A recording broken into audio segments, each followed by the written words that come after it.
तो अभी तक हमने देखा कि उसकी फ्रेंड सीयू जो उसके पास आके उससे पूछती है कि तुमने अभी तक खाना नहीं खाया और तुमने कितने कप कॉफी पी ली, तुम्हें इतने कप कॉफी नहीं पीनी चाहिए, और फिर जबरदस्ती उसे बाहर खाने के लिए ले जाती है। अब खाना खाते दौरान वो दोनों ही बातें कर रहे थे, तो सीयू उससे सही टाइम देख के पूछती है कि वैसे जिस लड़के को तुम निकालने का कह रही थी उसका क्या करना है, तुम एक बार फिर से सोच लो। जिस पे वो कहती है कि सोचना क्या है, मैंने कहा निकालो तो उसको निकाल दो। पर सीयू अभी भी उसी को समझा रही थी कि तुम्हें हर किसी के साथ इस तरह नहीं करना चाहिए, एटलीस्ट तुम पर्सन्स के नेम तो याद रखा करो। अगर तुम किसी एम्प्लॉय को उसके सही नाम से पुकारती हो तो वो बहुत खुश हो जाता है, और जब तुम उस पर्सन का गलत नाम लेती हो तो वो बहुत निराश हो जाता है, और जिस वजह से उसका उसके काम पर भी ध्यान नहीं लगता। तो वो कहती है कि पर मुझे किसी भी इंसान के नाम से फर्क नहीं पड़ता, मुझे बस उनका काम चाहिए और वो हर हाल में परफेक्ट चाहिए। जिसपे सीयू कहती है कि देखो हर इंसान तुम्हारे जैसा नहीं होता, हर किसी का पॉइंट ऑफ व्यू तुम्हारे जैसा नहीं होता, तो मैं एटलीस्ट उनके पॉइंट ऑफ व्यू से भी सोचना चाहिए। पर उसे तो इन सब बातों का कोई फर्क नहीं पड़ रहा था। जिसके बाद वो वहाँ से निकल के अपने घर पर आती है, और घर आने के बाद वो कुछ स्लीपिंग पिल्स लेके सो जाती है। अब जब वो सोई थी तब उसके ड्रीम में एक लड़का आया था जो उसको उसके नेम से पुकार रहा था, और बस इस ड्रीम को देखते देखते ही वो सो जाती है। तो वहीं हमें नेक्स्ट डे मिस्टर सॉन्ग दिखाए जाते हैं जो कि बहुत ज्यादा गुस्से में थे। वो उन्हों के बराबर वाली चेयर पे आते हैं और जोर से अपनी फाइल्स पटकते हैं। सभी लोग डर जाते हैं कि ऐसा क्या हो गया, जिसपे वो उन्हों से पूछते हैं कि उन्हों क्या तुम्हें पता है कि इस टाइम मिस्टर यंग कहाँ पर होंगे, क्योंकि वो शर्ट चाइना के लिए निकल गए हैं और तुमने उन्हें रोका भी नहीं। और मिस्टर सॉन्ग तो साथ में ये भी कह रहे थे कि वो किसी दूसरी कंपनी में चले गए और वो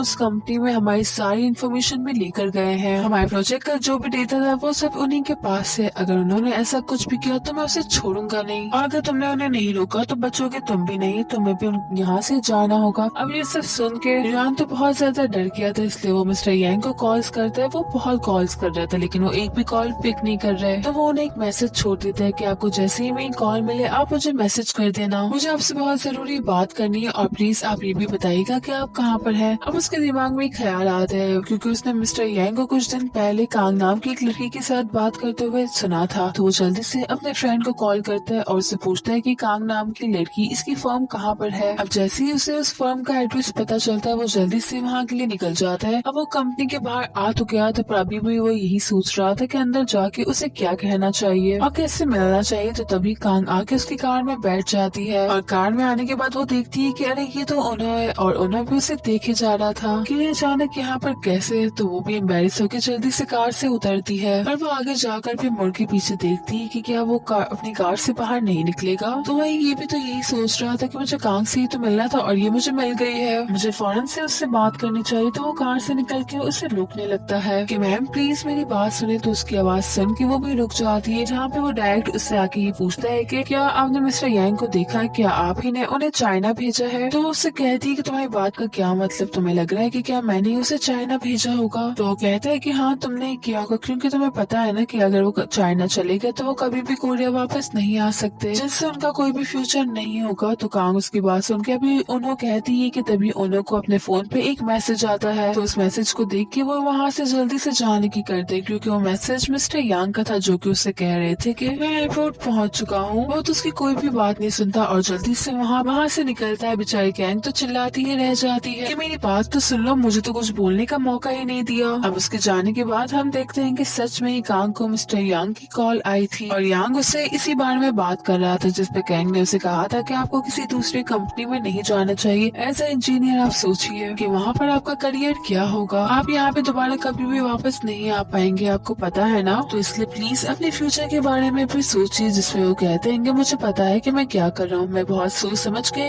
ये फैसला लिया है। बल्कि उल्टा बेचारी कांग ही उन्हें समझा रही थी। अब वो सोचती है कि कोई तो है जो हमारे हेड हंटर्स के पीछे पड़ा हुआ है, और जो कोई भी वो हमें ही बुरा बना रहा होता है। तो हमें वही लड़की दिखाई जाती है जिसने बिल्कुल सेम कैंग के जैसे ही वो शूज पहने होते हैं, और मिस्टर यांग इसी लड़की से मिलने के लिए गए थे। वो लड़की अभी भी किसी से कॉल पे बात कर रही थी, और जब वो अपना फोन रखती है, अपना फोन उसने जिस फाइल पे रखा था वो फाइल मिस्टर यांग की ही होती है, और दिखाया जाता है कि उस दिन मिस्टर यांग उस लड़की की बात सुनने के बाद वहाँ से निकल गए थे, और उनके जाने के बाद वो लड़की स्माइल कर रही होती है। तो वही हमें उन्हों को दिखाया जाता है जो कि एयरपोर्ट पहुंच चुका था, और वो हर जगह मिस्टर यांग को ही ढूंढ रहा था, और जिस भी पर्सन के बारे में उसे ऐसा लगता है कि ये मिस्टर यांग है, पर करीब जाने पे पता चलता है कि ये तो मिस्टर यांग है ही नहीं। अब जब वो बेचारा परेशान खड़ा इधर उधर देख ही रहा था कि तभी उसे पीछे से मिस्टर यांग की आवाज आती है। तो वो जल्दी से उनसे बात करने के लिए आते हैं, और वो दोनों एक जगह पे बैठ गए थे जहाँ पे वो मिस्टर यांग को बताता है कि आप पे टेक्नोलॉजी लीक का इल्जाम है। तो इसकी बात सुन के हैरान होते हैं और कहते हैं कि अगर मैंने प्रोजेक्ट को देख लिया तो इसका ये मतलब नहीं है कि मैं उसकी पूरी की पूरी इन्फॉर्मेशन लीक कर दूंगा। अब जाके यान को भी पता चलता है कि एक्चुअली कोई भी मिस्टर यान को प्रोजेक्ट में रखना ही नहीं चाहता था और उनको बहुत अकेला अकेला फील हो रहा था।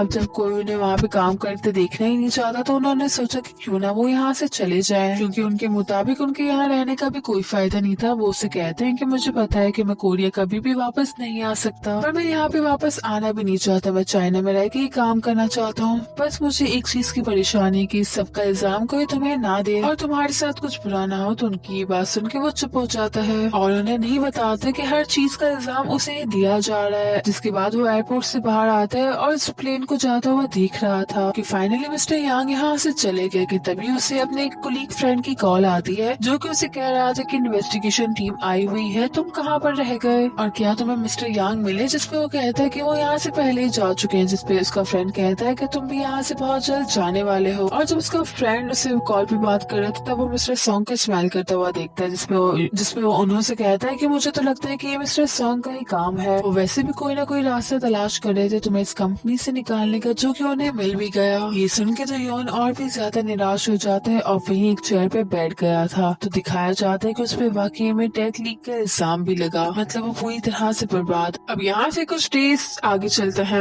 जो अपना काम करके वहाँ से निकलती है तब सुमी भी अपना काम से फारिग होके वहीं पर आती है। श्याम जब आगे जाती है तब उसे पीछे से कुछ गिरने की आवाज आती है। वो जैसे ही पलट कर देखती है तो वो देखती है कि कान तो नीचे जमीन पे बेहोश पड़ी है। अब ये बात पता चलने के बाद जो लिन था ना वो जल्दी से भाग के हॉस्पिटल आता है। तो वो देखता है कि बेड पे तो श्याम सो रही है। तो वो कैंग को ढूंढने लगता है। तो उसे पता चलता है कि भाई वो तो कॉफी लेने के लिए गई थी। वो जल्दी से कैंग के पास आता है और उससे कहता है कि मुझे पता चला था कि तुम बेहोश हो गई हो, पर तुम तो बिल्कुल ठीक लग रही हो। जिसपे वो कहती है कि अब इतना ओवर रिएक्ट मत करो, मैं बिल्कुल ठीक हूँ। तभी नर्स आके कैंग को बताती है कि डॉक्टर उससे मिलने के लिए आ रहे हैं। कुछ देर बाद डॉक्टर आके उन्हें बताते हैं कि कैंग का जो ब्रेन है वो ज्यादा ओवरलोड हो गया है और वो इस वजह से कि वो बहुत ज्यादा काम करती है। आपने नोटिस किया होगा कि भी हाल फिलहाल के दिनों में आप लोगों के नाम भूल जाती है, उनके काम भूल जाती है या फिर आप काम में कंफ्यूज हो जाती है। तो ये सुन के सियोंगी और लिन कहता है कि हाँ ये तो कुछ टाइम से हो रहा है। तो डॉक्टर कहती है कि आपको पता भी है कि आप इंसोमिया से गुजरेंगे, इसलिए प्लीज आप अपने काम और स्ट्रेस को दूर रखें अभी, इसलिए अब जितना हो सकता है आप रेस्ट करें। अब नेक्स्ट डे कैंग काम पर से थोड़ा सा रेस्ट लेकर एक बुक स्टोर में आती है और वो लगातार 3 घंटे तक बुक्स को पढ़ती है और आज का पूरा दिन वो रेस्ट करती है। जिसके बाद नेक्स्ट डे जब वो अपने ऑफिस आती है तब वो लिफ्ट में यूनहो को देखती है। अब यूनहो उसे देख के अपने चेहरे को छुपाने की बहुत कोशिश करता है, लेकिन अब एक ही लिफ्ट में वो कितना छुपा सकता था। जिसके बाद वो दोनों आखिरकार एक दूसरे को देख ही लेते हैं। तो जिन्हों सोचने लग जाती है कि ये यहाँ पर क्या कर रहा है। अब जब जैसे ही वो अपने ऑफिस में आती है ना तब यूनहो भी वहाँ पर आ जाता है। तो सभी ऑफिस के जितने भी एम्प्लॉइज है ना वो सभी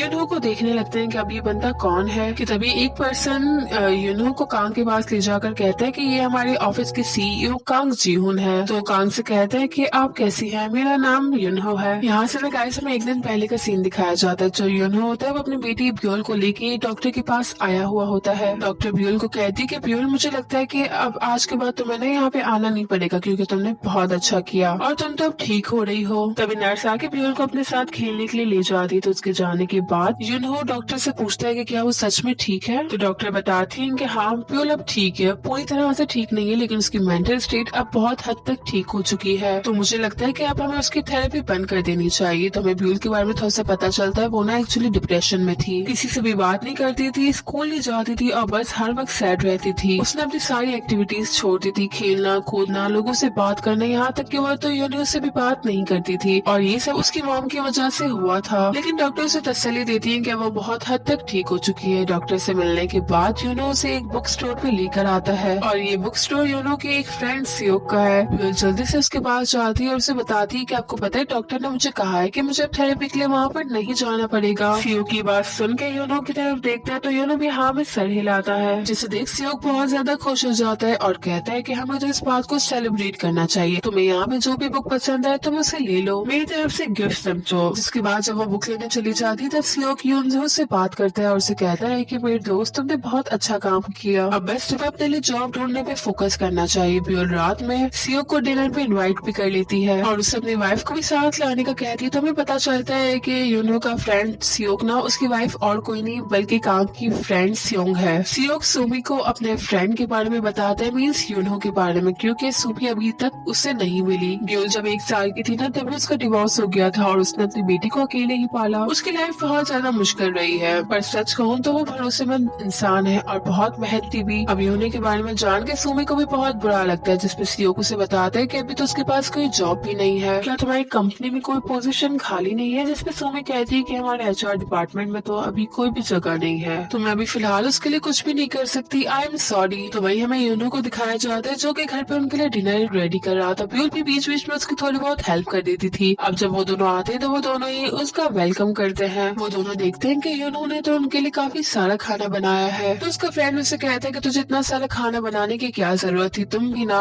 कि तभी सुमी को हायरिंग एजेंसी का कॉल आता है। सुमी ने हायरिंग एजेंसी को बताया था कि कैंग को किस तरह का सेक्रेटरी चाहिए, उसमें क्या क्या क्वालिटीज होनी चाहिए। जो हायरिंग एजेंसी थी ना वो अब सुमी को बता दी कि आपने जिस तरह का सेक्रेटरी बताया है उस तरह का ढूंढना तो बहुत ज्यादा मुश्किल है, इसीलिए आई एम सॉरी क्योंकि हम तो ये काम नहीं कर पाएंगे। अब ये सुन के सुमी बहुत परेशान हो जाती है क्योंकि ऑफिस में उसे पूरा दिन एक तो खुद का काम और दूसरा सेक्रेटरी का काम भी करना पड़ता है, इसीलिए ऑफिस में उसे एक पल का भी सुकून नहीं मिलता। तभी वो नोटिस करती है कि उन्होंने अपना सारा सामान किस तरह से सेट वगैरह करके रखा हुआ है और जिस तरह से उन्होंने अपना स्केड्यूल बनाया था ना वो देख के तो सुमी बहुत हैरान होती है। ब्यूल जब फ्रिज में से जूस निकालने जाती तब पाँव फिसलने की वजह से वो गिरने वाली थी, लेकिन सही टाइम पे उन्होंने उसे बचा लिया था। सारा जूस फ्लोर पे गिर गया था, लेकिन उन्होंने ब्यूल पे बिल्कुल भी गुस्सा नहीं किया बल्कि खुद से ही वो सारा जूस साफ करने लगा, जिससे सुमी को पता चलता है कि यूनो के अंदर काफी सारा पेशेंस है। फिर वो यूनो का रेज्यूमे देखती है और रेज्यूमे देखने के बाद तो वो काफी ज्यादा इम्प्रेस होती है। वेल जिसके बाद हमें वो सीन दिखाया जाता है जब सुमी ना कैंग को बताती है कि अब से यूनो ही तुम्हारा नया सेक्रेटरी है, और ये जानने के बाद तो कैंग बहुत ज्यादा शॉक्ड रह गई थी। वेल जिसके बाद वो सुमी को अकेले बात करने के लिए अपने ऑफिस में लेकर जाती है। कैंग उससे पूछती है कि ये सब क्या हो रहा है और ये यहाँ पर क्यों है, जिसपे सुमी बताती है कि मैंने तुम्हें अभी तो बताया कि वो तुम्हारा नया सेक्रेटरी है। तो कैंग कहती है कि मैं यही तो कह रही हूँ कि वो मेरा सेक्रेटरी क्यों है, जिसपे सुमी कहती है कि क्योंकि वो तुम्हारे सेक्रेटरी होने के काबिल है। जिसपे कैंग कहती है कि तुम जानती भी हो कि वो कौन है, जिसपे वो कहती है कि हाँ मैं जानती हूँ, वो हांसू कंपनी में एचआर डिपार्टमेंट में काम करता था। उसने कभी भी सेक्रेटरी का काम नहीं किया, लेकिन सेक्रेटरी के अंदर जो जो क्वालिटीज होनी चाहिए वो सब उसमें मौजूद है, वो ना तुम्हारे लिए बिल्कुल परफेक्ट रहेगा। जिसपे वो कहती है कि यार जो भी है पर मैं उसे अपना सेक्रेटरी नहीं रख सकती। ये सुन के सुमी उससे रीजन पूछती है, जिसपे वो बताती है कि ये वही पर्सन है जिसने मेरा दिमाग खराब किया हुआ था, इसी की वजह से मिस्टर यान मेरे हाथों से निकल गया था। जिसपे यूमी कहती है कि वाह क्या हसीन इत्तेफाक है, इसका मतलब वो बिल्कुल तुम्हारे लिए परफेक्ट है। तो मैं यूनो बाहर बैठ के यही सोच रहा था कि कैंग उसे जॉब पर रखेगी भी या नहीं। जिसके बाद जो सीन है ना वो एक दिन और पीछे चला जाता है। जब सीओ ने उसे ये बात बताई तो वो कहते हैं कि क्या तुम मुझे पीपल्स की सीईओ की सेक्रेटरी बनने का कह रही हो, क्योंकि कैंग के साथ यूनो का थोड़ा बहुत पंगा हो गया था, इसलिए वो ना इस ऑफर को रिजेक्ट कर देता है। तो सुमी उसे बता दी कि इस जॉब से उसे क्या क्या बेनिफिट्स होंगे और उसकी कितनी सैलरी होगी, लेकिन वो फिर भी मना ही कर रहा था। जिसपे सुमी कहती है कि यार बस 6 महीने के लिए जॉब कर लो, उसके बाद देखना मैं तुम्हारा ना ट्रांसफर करवा दूंगी दूसरे ब्रांच में और वो भी अच्छी पोजीशन पर, और मैं तुम्हारी सैलरी भी डबल कर दूंगी। लेकिन वो फिर भी नहीं मान रहा होता, पर जैसे तैसे करके सुमी ना उसे मना ही लेती है। कांग यूनहो को आके कहती है कि